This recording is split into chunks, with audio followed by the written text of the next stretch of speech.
My name's Corinne George. I'm a lecturer in information science at Northumbria University, and my research area is wellbeing and community participation. And I'm here to introduce Tracy Woodall, who is the CEO of Hartlepool and District Hospice. She provides overall leadership and direction to their employees and ensures that the highest standards of clinical care are delivered through evidence-based practice with a professional and compassionate approach. And yesterday she was telling us how she was very interested in mindfulness, to use it in the hospice, so I'd like to give a warm welcome to Tracy Woodall.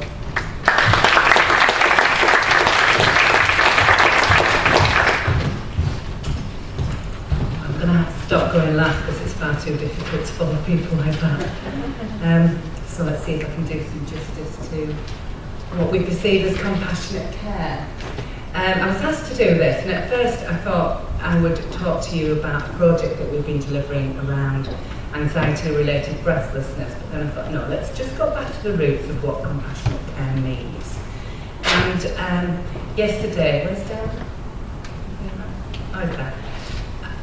You said something right at the start about an experience you had that made you actually leave the medical profession for a while, when a consultant just spoke to somebody who had cancer and said, you've got cancer, go away and do your own thing, basically. I've come across that scenario on so many occasions, and it has driven me without fail every single day in the work that I do is about making sure that doesn't happen again. So, my background is nursing. I'm very proud of my roots in nursing. I started off at what at that time was the bottom, as an enrolled nurse, but what that actually did was gave me time to be with patients. I didn't have to worry about the academia side that registered nurses had at that time. I could be with patients. And for me, that has formed and driven my whole career. So what is compassionate care? It's a bit of a buzzword at the moment. Everybody's talking about it. And they're talking about it for very good reasons, because the lack of compassionate care is shaping the way that patients are experiencing what is being done to them, not necessarily with them, and how they evolve through their treatment and come out the other end either healed or quite damaged by their experience of the care that's being given to them. We can see that in failures like the Francis report. It identifies huge amounts of catastrophic failures, a lot of it around compassionate care and the attitudes of the people that work in the system. And also the Winterbourne incident, I don't know if any of you have seen that, which is about a group of mentally disabled people who are terribly treated, beaten and abused in the system. And you think, how can these people get into a healthcare system? How are we recruiting people who show no compassion at all towards their fellow man? There's been a lot of research around it, following on particularly from things like this. But how can we get people to be compassionate? Can we teach it to them? Do we recruit people who appear to be compassionate? And how do you do that? Just recently, we interviewed for some care assistants, and regardless of whether we say we don't stereotype people and we can sit there and be impartial, you do make judgments on people when they come in. And if I can give you an example of two people we recruited in the same interview process. One lady came riding a huge quad bike, covered in tattoos, really short spiky hair. Looked quite severe. Another lady came, blonde, very angelic looking, said all the right things. The latter person was dismissed within 2 weeks. Her level of compassion was non-existent. The other lady, she gets down on her knees, she talks to people at the same level, and she is incredible. She just flows compassion. You can feel it, it's tangible. So it's really hard to think, when you're looking for good staff, what are the qualities that we want people? How do we actually find that? lack of compassion is one of the biggest causes of complaints in the NHS now, and in any care establishment. In the community, from care agencies that deliver care to particularly dementia patients. There's a lot of evidence to suggest that they're not treated with compassion and in a way that enables them to feel that they've had compassionate care. So again, how do you get it? Can you teach it in the classroom? I think you can, potentially to some extent, by role modelling, by discussing what makes people feel that they've had good compassionate care. Do you get it through genetics? Are we predisposed to some genetic profile that makes us more empathetic, more sympathetic, and such that we can be more compassionate with people? Can you do it through training? Well, if you look at nurse training now, a lot of it's done in the classroom. So again, that's going back to the teaching. There's not actually as much clinical assessment and clinical training and actually teaching people how to be with people. As a midwife, the word midwife means to be with woman, and I think we need to have a phrase that is to be with people. Is it something you can teach? Or is it about values and culture that we portray? And certainly I think that's something that we do very well in the hospice, and I'll come on to that in a minute. But Charles Darwin actually, in 1871, wrote his thesis on the descent of man. He did this after caring for his 10-year-old daughter who was dying of cancer. And he started to explore compassion and concluded, I have to read this because I haven't got very good memory, concluded that communities with the highest level of sympathy flourish the best, and that sympathy was our strongest instinct, stronger than self-interest even. And I wonder if that still stands true today. This brings up more questions than it does answers. Have we, as a world, changed? Are we too busy? Are we too self-interested? Do we have so many of our own problems that it's very difficult to practice compassion? And you can see this when you walk down the street. When you walk down the street and you see people that are homeless, I think people make judgments. How many people go over and take that person a cup of tea and a sandwich? Whether that's greeted with gratitude or not, is that compassionate care? So what does it look like? It could be, there are two war pictures here quite clearly. The black and white one is a companion or colleague trying to empathise and console one of their colleagues who is quite clearly suffering through the work that they've had to do. Is compassion refined to the human species? No, you see compassion every day amongst animals, and that's demonstrated with the chimpanzee who's feeding the baby tiger. Everybody thrives on love and affection.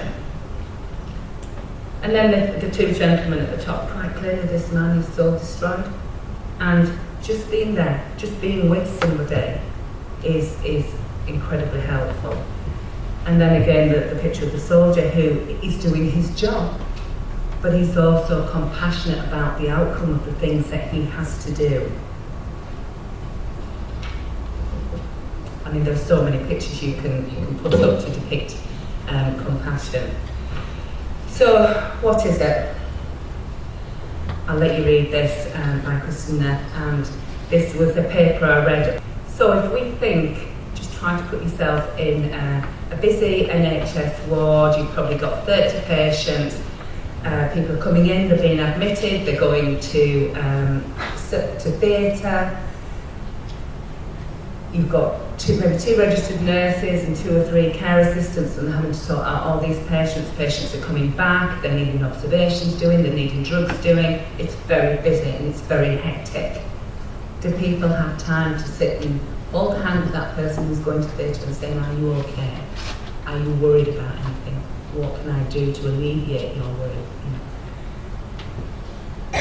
If you're having to do that time after time, day after day, if you're having to do it with very sick people, very old people, people that have a lot of problems, people that are dying, you can see how quite easily you're going to take on a lot of that stress. You're going to take on a lot of these people's problems and take it home, and can quite easily become depressed yourself and suffer burnout, compassion burnout.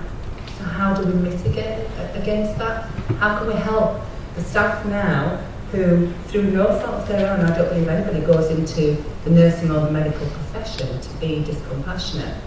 So how can we facilitate them and support them to deliver compassionate care?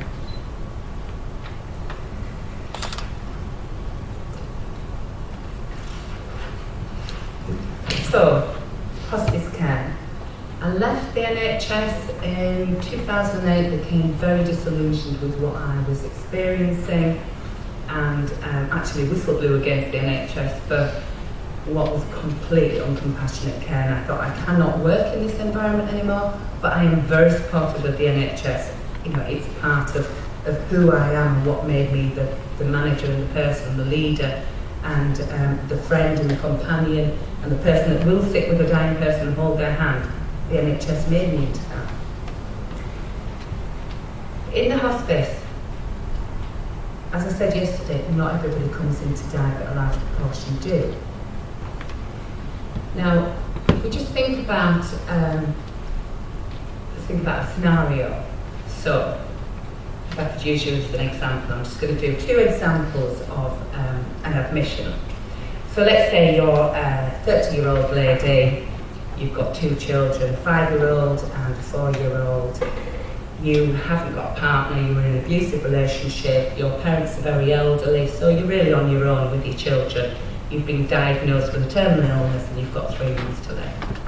So you go into a ward and the doctor comes to you and says, "Hello, Mrs. Smith, I'm Dr. So-and-so. I need to take a history of your illness so we can decide on what treatment's best for you and your drug regime." Let's take it the other way. Let's take a hospice approach. Same lady, same condition, same problems. "Hello, Mrs. Smith. My name's Tracy. I'm part of the clinical team here at the hospice. I'd just like to take some time to sit and get to know you, if that's okay. Look at what's bothering you most, and then we can discuss what you would like us to do for you." Very simple things, very different approaches, but very real examples of how acceptance that sometimes what people need is not necessarily their immediate physical needs. They might not want treatment. We cannot assume as a health professional that these people want to have treatment. She may not want to have chemotherapy, radiotherapy. Her main concern, I would imagine, is about her children. What's going to happen to her children? The stress and the anxiety that she'll be experiencing will exacerbate her pain. It will make her very worried about the future. She won't be able to plan what would be a good death for her, because if you're not addressing the issues that she's most concerned about and most worried about, which will be the future of her children, we're failing that person. So I'm going to move on quickly, so I've got 5 minutes. In the hospice, compassionate care is part of our culture, and I see it practiced every day. I see a receptionist who will sit with the sibling of a child who's going for bereavement therapy, and this is a real experience, and make those loom bands while trying to sort out the money and trying to answer the phone, and she will spend time with that child to make sure that they feel comfortable in their surroundings, and they're looked after while their sibling goes for bereavement therapy. I see kitchen staff who know every single patient, who will go out to the shops any time of day to get an ingredient that we don't have because that patient fancies it at that moment in time. I see a senior manager who will leave their computer, stop doing the accounts, and will go down and sit and talk to a patient because the staff are busy and somebody needs to go and sit and talk to that patient. It's not always about what you say, it's about what you do. Just sit there. Just let them talk.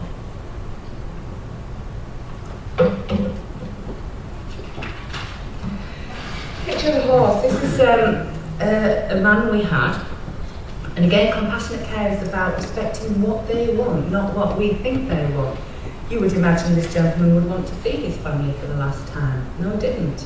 He wanted to see his horse for the last time. And I know that this has been replicated since we did it. I've seen it in the papers and things. But we actually brought his horse to his bedroom. We couldn't get his bed out of the door. So we brought it as close as possible. And the connection between the horse and the man was astounding. And he died a couple of hours later, but he died happy and peaceful. Is it difficult to deliver elsewhere? I think it's difficult sometimes, but it's not unachievable. Yes, we're very fortunate we have good staffing ratios, but we also use volunteers. We also expect this culture to be upheld so that anybody, it doesn't have to be a nurse, it doesn't have to be a doctor, anybody can deliver that time and that attention that person may need. Sorry, I'm just whipping through this because I know we're sort of out of time now.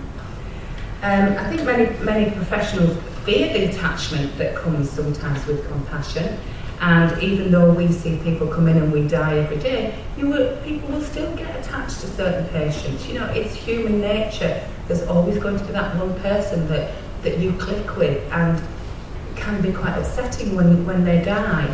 But it's about the way that you support that staff member afterwards. You know, we have good reflective sessions. We all talk about it. We talk about death as a natural part of living. You know, we talk about it at the dinner table, we talk about it in our meetings and things. It's something that infiltrates everything that we do. It's not just something that happens and we deal with it and we get on with it. We allow people to grieve and we support them through that. So just a little bit of patient feedback. I'll let you read this for yourself.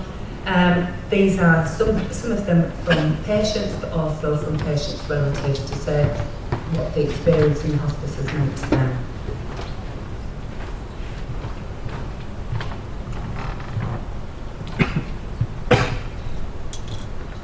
So thank you for listening. This is just a quote I found from Ken Patrick, which I think sums up what hospice care is about.